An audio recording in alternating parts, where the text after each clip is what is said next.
Welcome to the world according to Mike Graham. It's a brand new show and it's going to be very, very exciting. We're going to do deep dives into all the subjects that you care about. We're going to be looking around the world to see what has caught our eye, and we might even be poking fun at one or two pompous people.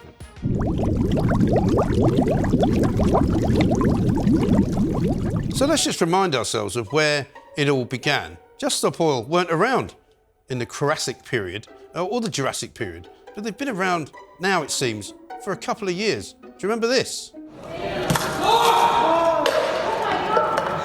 There's that woman with the red hair, or the pink hair, or is it the blue hair? She keeps getting arrested, but they didn't think that was good enough. So then they thought, I know, we'll go after some cars, some very expensive cars. So they took a little trip to Park Lane, where the Aston Martin dealership is, and decided to spray it with some orange paint. Now, we found out that apparently the orange paint they use, I mean, look at this bozo.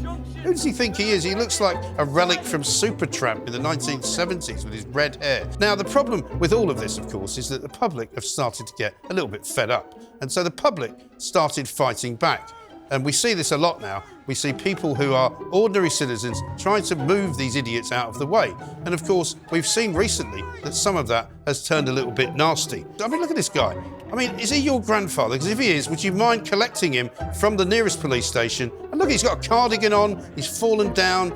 I mean, we want to watch Novak Djokovic. We don't want to watch this idiot. It's absolutely incredible. He gets dragged away. But don't worry, there's more of them. There's loads of them. Meet Sean, the safety facilitator. My name is Sean. I use he, him pronouns, and I'm one of the safety facilitators for Just Stop Oil. Thanks, but no thanks, Sean. Why don't you take that ridiculous ostrich-like jacket off as well while you're wearing it? He, him, ho-hum, ha-ha. Get lost. Then there was the Germans, OK?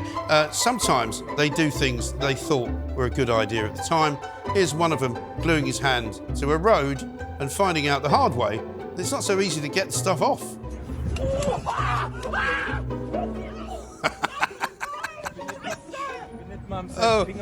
Scheiße, indeed. Sometimes, of course, Just Stop Oil get a little bit creative.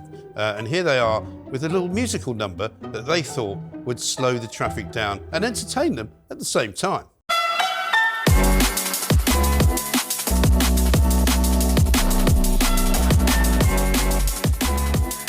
I mean, talk about slow. I mean, everything's slow. Brains are slow, they're walking slow, the cycling's slow, the beat's a little bit slow. They're just slow. Ridiculous. Now, as if to add insult to injury, you know how they've all got some rather stupid names? This one is called Edred Whittington. I mean, who on earth is called Edred? And I think we've seen Edred before, but Edred is so obsessed with Just Stop Oil and stopping everything that he actually interrupted his own graduation. Check this out. Edred Whittingham. Oh my gosh! Just Stop Oil. Finally, the public fights back. And when you have to fight Just Stop Oil, there's only one thing to do. And here we go. Here she is. She does not look happy. She's chucking all that over the other side. She's trying to get these people to get out of the way. Look at them all. What are they all doing? For our children. They've got grandchildren, some of these people. It's absolutely ridiculous. For heaven's sake. Who's going to stop these people? Will somebody please stop Just Stop Oil before something terrible happens? That was my deep dive for this week.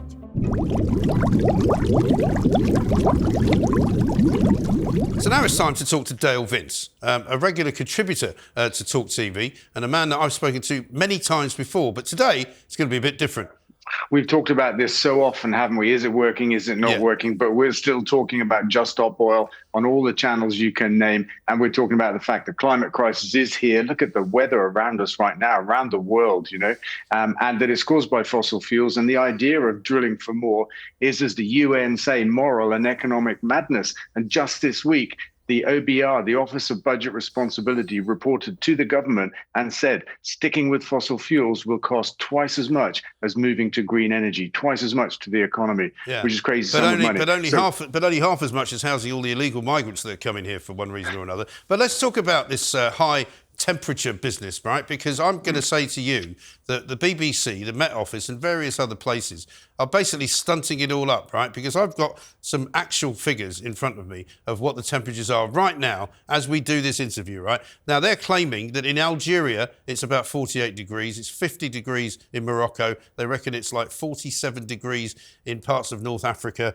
Now, according to my actual weather a chart here that I've got. In Barcelona, it's currently 31 degrees. And at this time of the day, that means the heat has been on all afternoon. It's coming into early evening. Deniz in Turkey, 32. Palma, Mallorca, 34. Heidelberg, 26. Lindos in Greece, 34.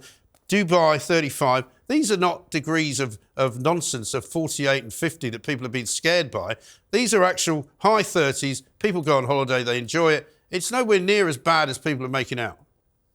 Well, I don't know if you've been watching the news, if you've seen the wildfires that are, taking grip across the US, across Europe. Yeah, they have them every year. Your temperatures. Yeah, they don't have them every do. year like this. They do. Not like this. No. I promise you, Malibu goes on fire every single year in California, right? Every single year, Malibu goes on fire. But not like this, is what I'm saying. So in Canada, the wildfires a couple of weeks ago were virtually the biggest ever before the wildfire season even got underway. That's how bad it is. Oh, so they've actually got a wildfire season. So there you go. They've got a wildfire season.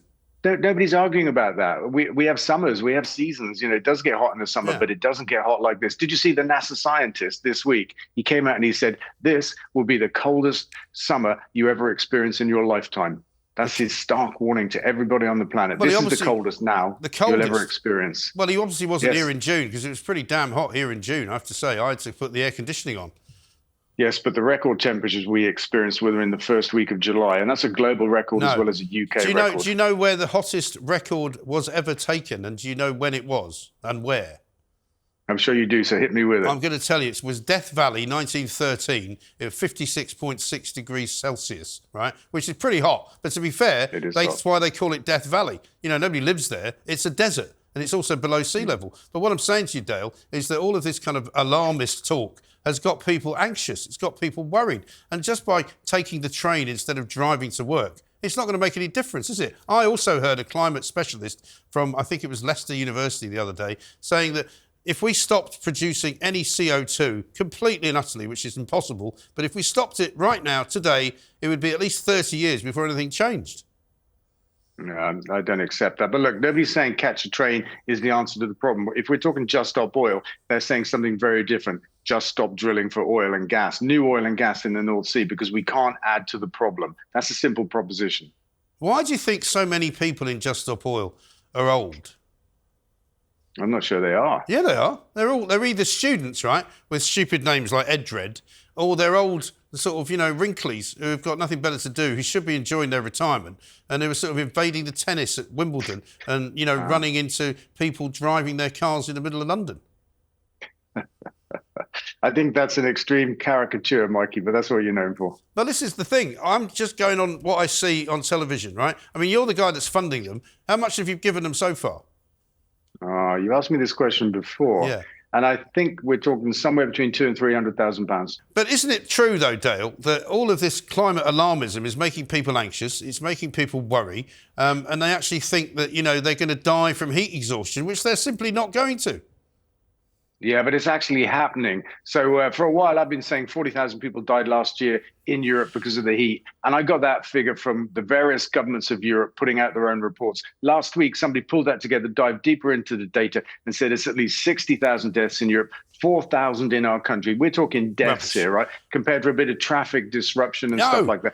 People are dying now because of the climate crisis. This is the more thing. people will die this summer than did last summer. These are facts that are happening. But the fact is as well, though, Dale, more people die from the cold than die from the heat. And we've been told by Sadiq Khan and his kind of office of propaganda for years that people are dying of, bad air. And, air quality is so bad in London, 4,000 people are dying from bad pollution. And that's not true either, because there's only ever been one case where somebody has been found to have died because of air pollution. It was a tragic case of a young woman, a young girl who happened to suffer from asthma. So I'm not buying any of that. But what I would say to you is this. the entire kind of Western world is focused on fiddling the figures, right? We know that the Met Office has fiddled the figures. We know that the BBC and their weather department are fiddling the figures. They're giving out reports to say that potentially it could get really, really hot. It might be 50 degrees in Algeria, but it turns out it's not. It's only in the 30s. So I don't think that's fair. It's not good journalism, and it's not good practice, in my view.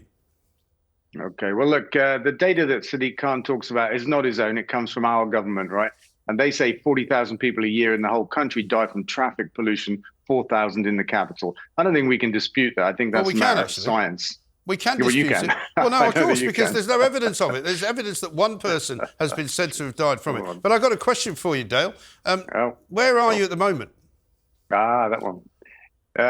You know where I am. I'm in my office. Right, but why is there nobody else? I know. Why is there nobody else there?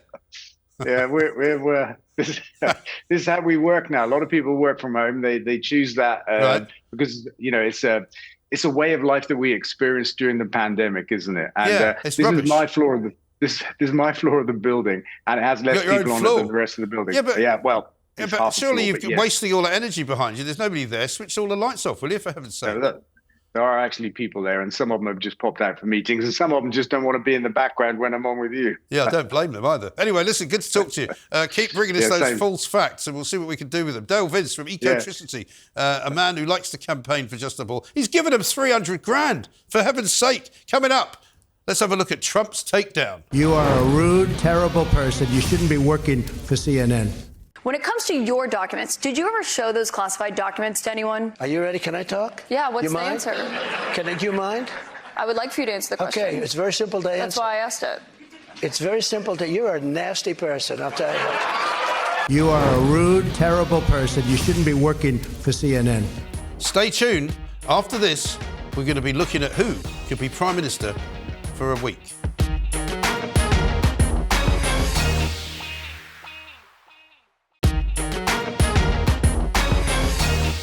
Welcome back to The World According to Mike Graham. And this is the part of the show where we decide whether somebody could become Prime Minister for a week.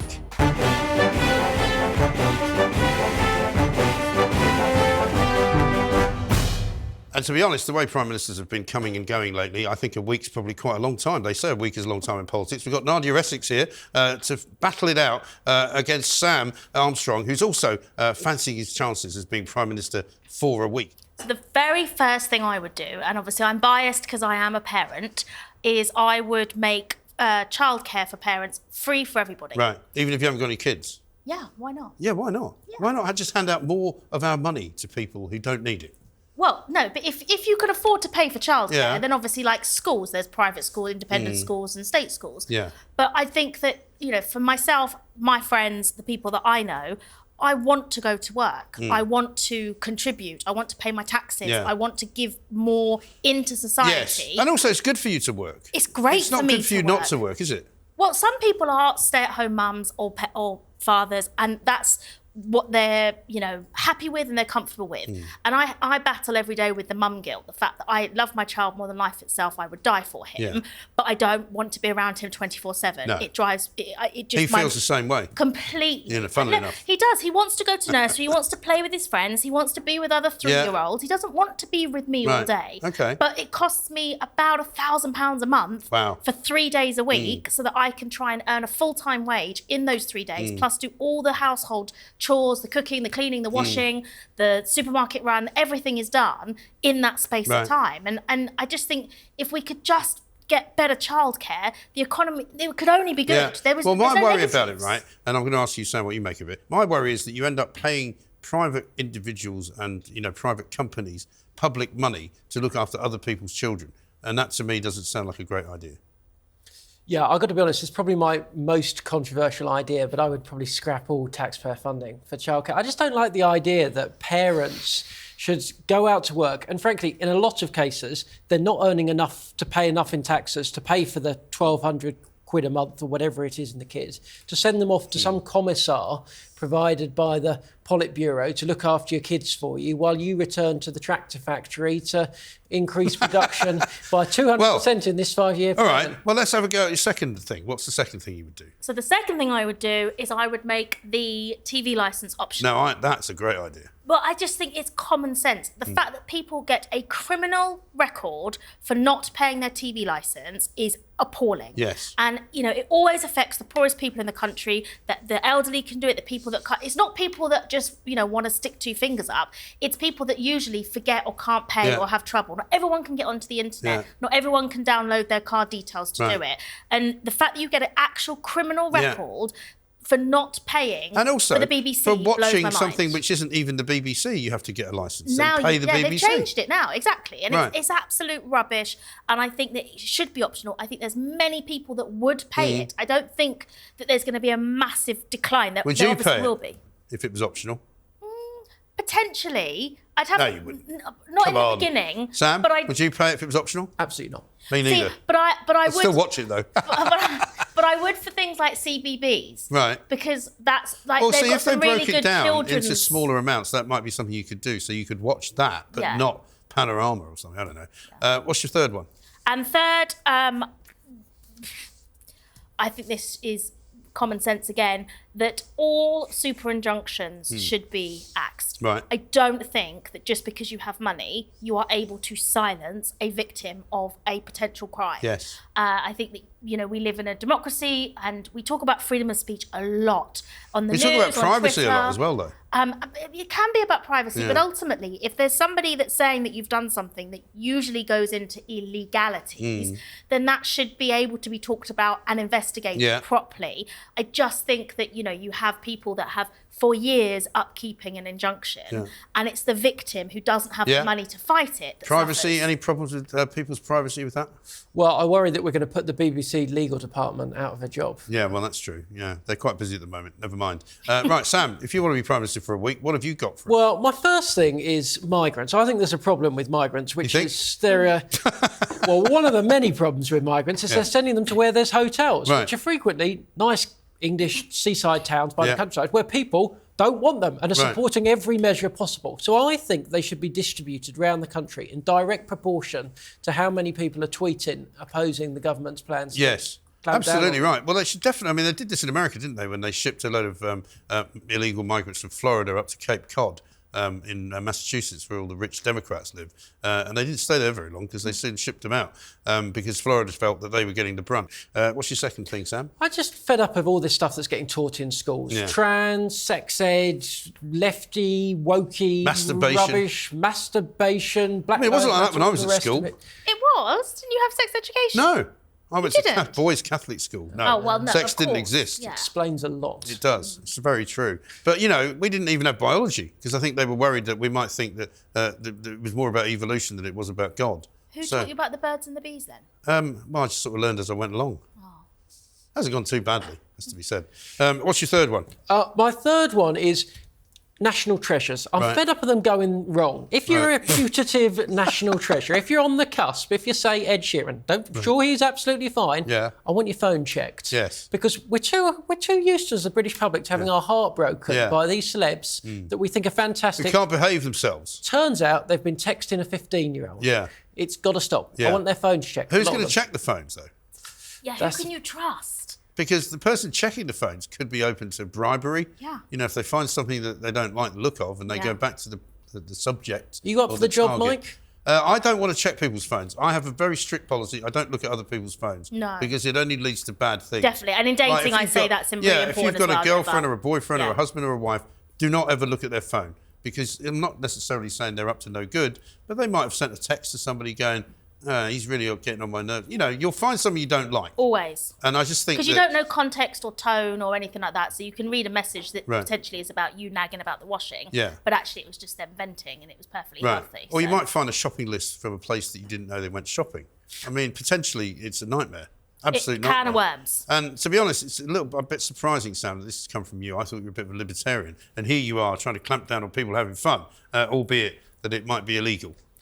Well, I am fed up. I've had my heart broken. I liked a certain no names, newsreader, no pack drill. and I've been let down. Okay. And I feel the public have. I want Prue Leith's phone, Mary Berry, the lot of them. Can you imagine if you found something on Mary Berry's phone? That'd be awful. Anyway, it's time for me to decide who should be Prime Minister for a week. So let me recap. Nadia Essex wants free childcare for all, TV licences to be optional, and super injunctions to be axed. Come on. I mean, it's not a bad collection of things. Sam Armstrong, redistribute the migrants to places where rich lefties live, which I like. Abolish sex education. Don't know, not sure. I think for the mandatory phone checks, I think you've lost the plot there. Yeah, because I'm going to give it to Nadia because I think even though I don't need free childcare, I'd get it anyway under your scheme. Yeah. And also, I wouldn't have to pay to watch the BBC. So, winning. You know, winning. And also, Winning. it's only a week, and a week, as we know, is a very short time in politics. Thank you very much indeed, both of you. We'll have more, of course, coming up next. It's Biden's Balls Up.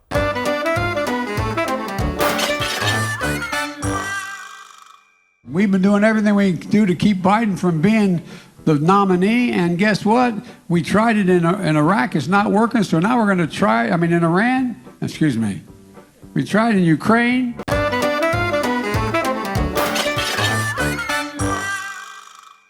That was Biden's Balls Up. We'll have another one of those next time. Now, it's time for me to say sorry.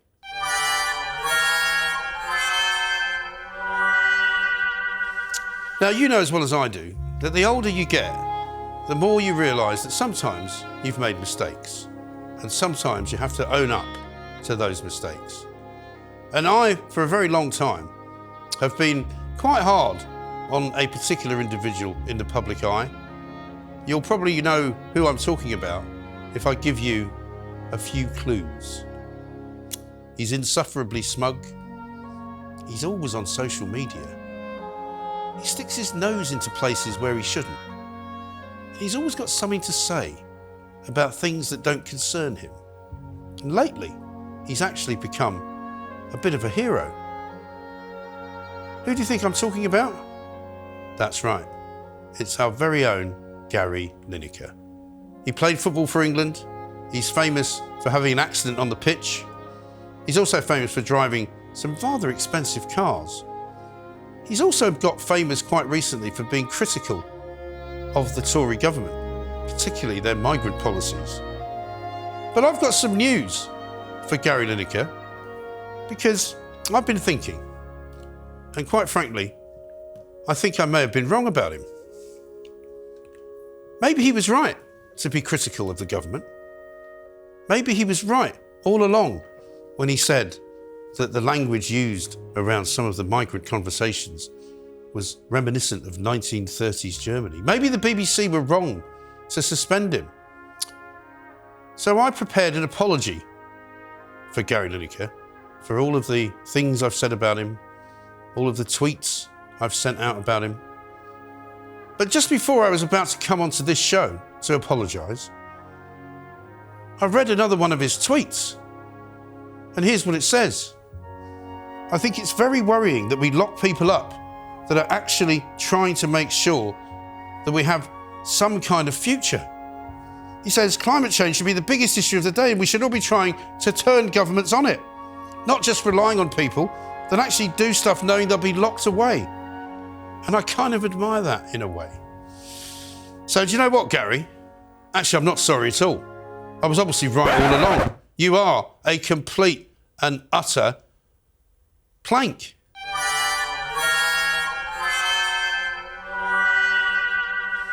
Well, that's all we've got time for on The World According to Mike Graham. Thanks to my guests, Nadia Essex and Sam Armstrong. We'll have more from The World According to Mike Graham next week.